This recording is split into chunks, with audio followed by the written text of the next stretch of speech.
అందరికీ praise the lord. తిరిగి మీతో కలిసి ఈ ఉదయకాలమున దేవుని యొక్క మాటలు వినిపించడానికి నాకు సమయాన్ని అవకాశాన్ని అనుగ్రహించిన ఆ దేవాతి దేవునికి స్తుతి స్తోత్రములు వందనాలు చెల్లిస్తూ ఉన్నాను. ప్రియమైనటువంటి దేవుని బిడ్డలారా, మీరు జాగ్రత్తగా దేవుని మాటలు వినాలని కోరుతూ ఈ మాటలు మీకు తెలియజేస్తూ ఉన్నాను. దేవుని మందిరానికి క్రమముగా వెళ్ళుట వలన దేవునికి సేవకుడవుగా మారిపోతావు. అప్పుడు నీకు యజమాని దేవుడవుతాడు. నీవు దేవుని యొక్క పనివాడవవుతావు. కాబట్టి ఈ విధంగా దేవుని మందిరానికి వెళ్ళడం వలన నేను దేవునికి సేవకుడును అవుతాను, దేవుడు నాకు యజమానుడు అవుతాడు. కనుక దేవుని బిడ్డలారా, దేవుడు మరి ఈ రోజున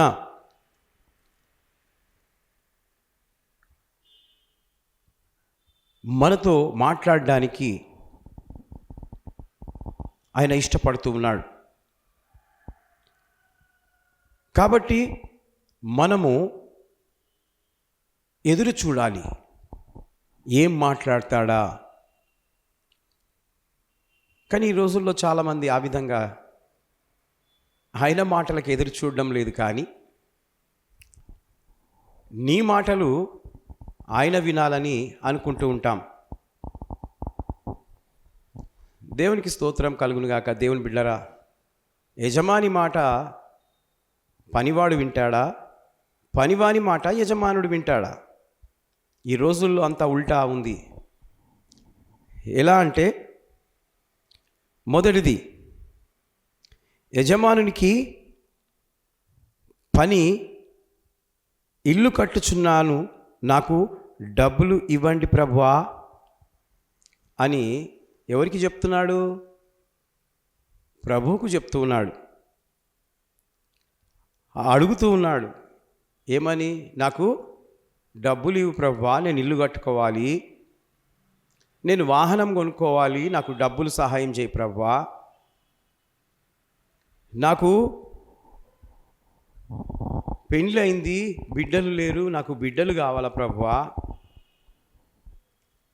అయ్యా నా కుమారునికి వివాహం అవ్వడం లేదు, ఒక అమ్మాయిని చూసి పెట్టయ్యా.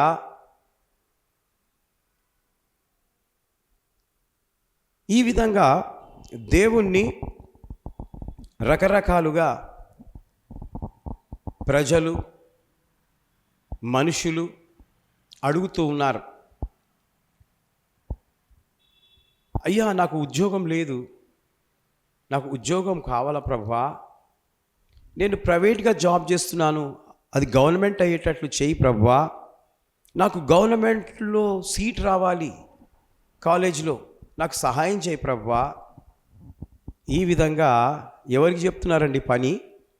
దేవుడికి చెప్తున్నారు. దేవునికి స్తోత్రం. దేవుని బిడ్డలారా, దేవుడు మరి ఏమంటున్నాడంటే, ఎందుకు ఈ రీతిగా దేవుడు నా యజమాని దగ్గర నేను సేవకుడను కదా, నా ప్రతి అవసరములు ఎరిగిన వాడు కదా, నా అవసరత ఆయనకు తెలుసు కదా అని అనుకోకుండా, నేను నీ సేవకుడను, నేను బ్రతుకున్నట్లు నీ దయారసము నాకు చూపండి.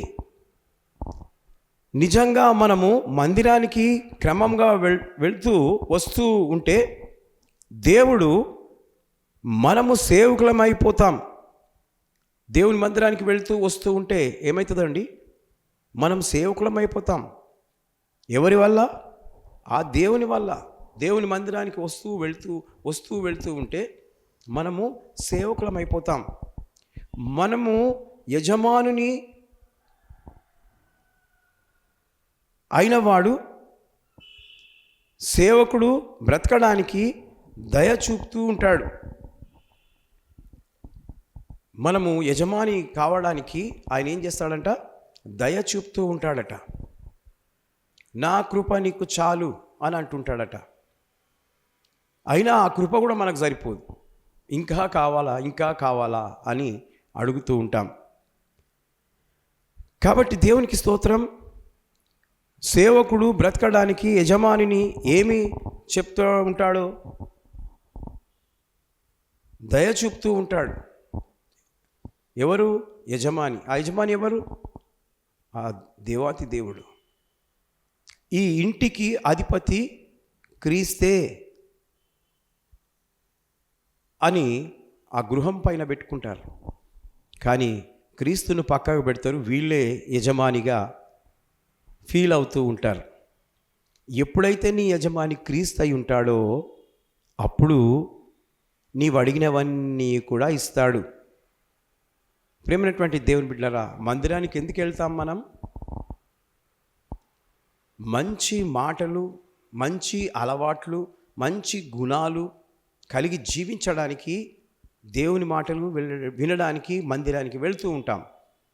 కాబట్టి విన్నవాడు ఆశీర్వదింపబడతాడు, విననివాడు చెడిపోతాడు. దేవుని దీవెనలు అతనికి ఉండవు. కనుక ప్రియమైనటువంటి దేవుని బిడ్డలారా, ఈ రోజున దేవుడు మాట్లాడుతున్న ఈ మాటలను మీరు జాగ్రత్తగా విని మీరు వెళ్ళే మందిరంకి ఆ సేవకుని మాటలు జాగ్రత్తగా విన్నట్లయితే మీరు దీవించబడతారు. May God bless you.